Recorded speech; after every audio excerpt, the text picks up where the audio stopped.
Após descobrir uma pista sobre a gangue animal, Batman cai em uma armadilha do Máscara Negra e precisa sobreviver a todo custo.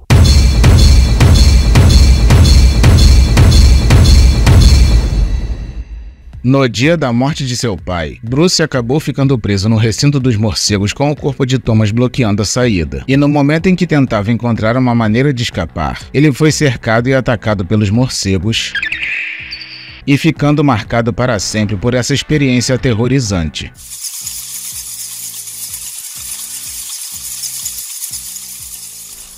Depois partimos para os dias atuais e vemos Batman travando um combate sem tréguas contra a gangue animal em um aquário. E depois de sofrer vários ferimentos na batalha, ele fica cercado. Contudo, no instante em que os bandidos se aproximam dele, o morcego espertamente aciona os espinhos que tem nas costas, quebrando o vidro, e a pressão da água derruba todos eles.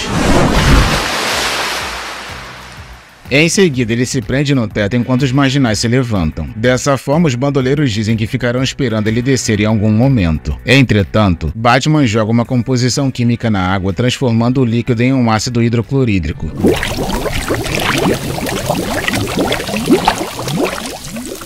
Com isso, os delinquentes saem do local às pressas por estarem se queimando e dão de cara com a polícia.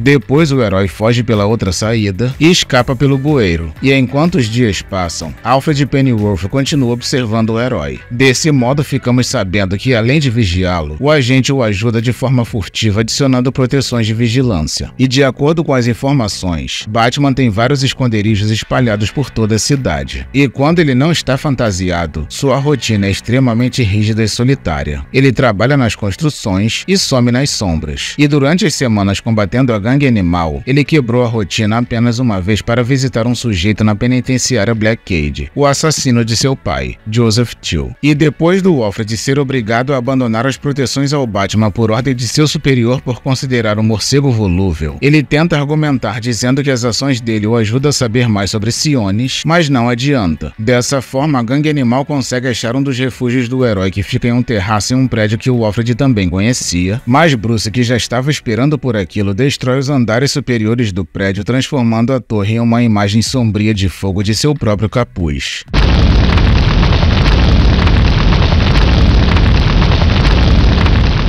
No dia seguinte, vemos a imprensa informando que o Batman possui a opinião pública a seu favor. Todavia, o ex-prefeito de Gotham, Hamilton Hill, informa que o sujeito não passa de um criminoso e que o governo de Gordon é tão ruim que as pessoas acabam recorrendo a um mal menor por puro desespero. Enquanto isso, em outro lugar, o comissário Harvey Bullock comenta com o prefeito Gordon que ainda se recupera do hospital, que a polícia precisa derrubar o Batman o quanto antes, pois acredita que ele não passa de um bandido disfarçado de herói. Entretanto, a oficial Bárbara Gordon discorda, já que foi salva pelo Batman no dia que a gangue animal invadiu a prefeitura. Naquele momento, Martha Wayne aparece para visitar o seu amigo e Bárbara comenta que o seu pai ainda precisa de cuidados. E enquanto Bullock recebe uma ligação informando sobre mais um ataque da gangue animal, Bárbara se despede do pai e parte com o comissário. Com isso, eles começam a conversar enquanto Martha abre a janela para fumar. E enquanto ela acende um cigarro comentando que o seu falecido marido iria gostar do Batman,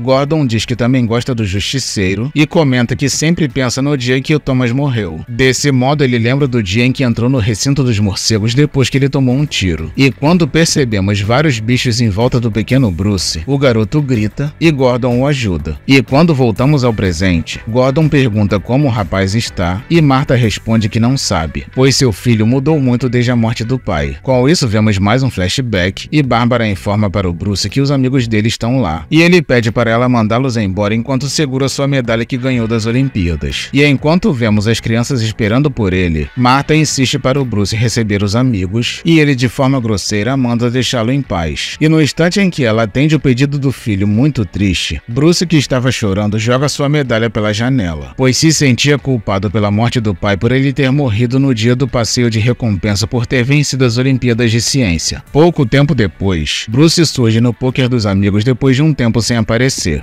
Ed, Ozzy, Harvey e Waylon. E enquanto eles começam a jogar, Waylon pede para ninguém brigar durante o jogo para não estragar o momento, e eles olham para uma das cadeiras vazias dizendo que ela faz falta. Ou seja, o lugar que está vago provavelmente pertencia a Selina. Depois o clima do jogo começa a esquentar, e Harvey pergunta o que o Bruce tem para apostar. Dessa forma ele puxa uma das máscaras da gangue animal, e todos perguntam como ele conseguiu aquilo. E quando Waylon fica irritado mandando tirar aquele crânio dali, Bruce diz que aquilo não é uma caveira original, e Ed confirma só de olhar, pois é um grande conhecedor de tecnologia. E no momento em que ele diz que um dos chips que está na máscara parece um sistema de informação geográfica, vemos que o Batman usou aquilo para descobrir alguns dos ataques da gangue. Em seguida, Ed começa a se empolgar com os outros chips do acessório e pede o objeto emprestado para analisar. Com isso, Bruce pergunta sutilmente para Ozzy se ele sabe de algo, e ele diz que só porque o seu trabalho é atípico não quer dizer que ele saiba de tudo que acontece no submundo. Porém, ele comenta que a gangue animal quer apenas detonar a cidade. Depois, os participantes começam a desistir do jogo por não conseguirem boas cartas, e Bruce pergunta para Harvey, que foi o único que continuou no jogo, se ele acha que a gangue faz parte de um jogo político para fundar Gordon perto das eleições, e ele arrisca um palpite respondendo que eles querem apenas dinheiro e poder enquanto mostra suas cartas. E quando Bruce mostra as dele, um Coringa surge no meio delas, e eles comentam que Coringa não são bem-vindos naquele jogo. Pouco tempo depois, vemos Batman se dirigindo para o escritório do candidato a prefeito Hamilton Hill, pois Harvey comentou na conversa que ele tem recebido muito dinheiro apostando em algo novo que ele chama de baú dourado. E no instante em que ele entra no local, vemos o herói com sua capa no pescoço parecendo um ninja. Desse modo ele começa a acessar o computador do político, e no meio da perícia, o chefe da gangue animal aparece nos monitores informando que gosta do Batman e que tem uma proposta para ele. Entretanto, vai precisar sobreviver a uma emboscada, já que além dele ter informado a polícia sobre a presença dele naquele local, ele também está cercado pelo pessoal dele. E no instante em que um membro da gangue atira uma bazuca,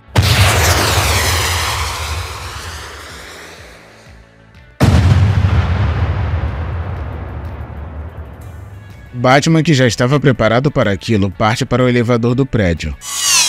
E quando ele pousa, Alfred aparece oferecendo ajuda e Bruce dá 30 segundos para ele falar. Dessa forma, ele comenta que eles precisam sair dali o quanto antes e pergunta se ele tem um carro. E para sua surpresa, Batman responde que o Alfred já está nele enquanto liga o veículo. E quando percebemos que se trata do Batmóvel, vemos que a máquina não é apenas um carro sofisticado, e sim um instrumento de transporte gigantesco que mais parece um Megazord que já sai derrubando tudo que encontra. Em seguida, voltamos para mais um flashback e vemos Bruce em seu quarto ainda lamentando pela morte de seu pai. Com isso, Selina aparece com um capuz de gato segurando a medalha que ele jogou fora e o manda levantar-se, pois irão sair juntos naquela noite.